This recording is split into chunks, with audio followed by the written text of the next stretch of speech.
د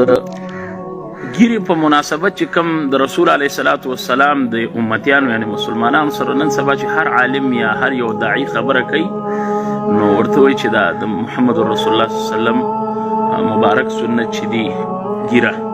دا تاسو ولې نه پرېږدئ یا کلین شیف کوئ یا مثلا لنډوئ یې د یو قبضې نه زیاته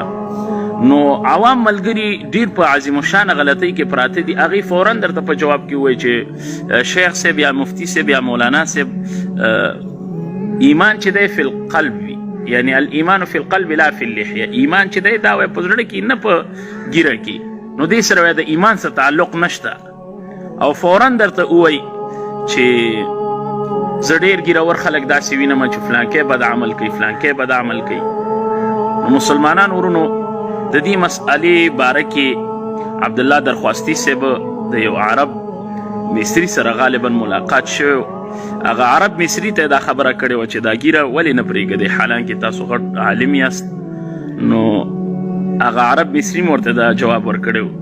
چې یا شیخ الایمان فی القلب لا فی اللحیه ایمان وای په زړه کې دی نه په ګیره کې ګیرې سره د ایمان څه تعلق دی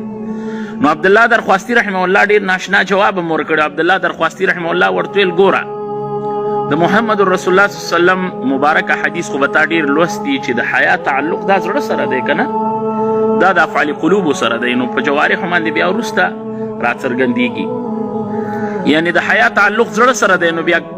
دا کمیس او پرتوک دی ولې اچولی دی نو هغه هم تعلق د زړه سره دی نو ظاهر سره څه تعلق قایم نو خو بیا کمیس پرتوک وکاږه او په زړه کې حیا ساته نو څنګه چې حیا تعلق په زړه سره دی دا یو امر مبتن دی یعنی پټ شی دی او څرګندېږي په جوارحو سره هغه په طریقه د کمیس او پرتوک کې داسې د رسول علیه الصلاة والسلام مبارک سره څوک چې د محبت دعوی کوي او د نبی علیه الصلاة والسلام مبارک سنتو باندې نه قائم شوی دا نه عالم کېدلی شي نه دا پیر کېدلی شي نه دا مرید کېدلی شي او نه مقتدا د خلکو د خاطر اسلامي پیشوا ګرځېدلی شي الله جل شانه دې موږ ته د محمد رسول الله صلی الله علیه وسلم د سنتو کامله اتباع نصیب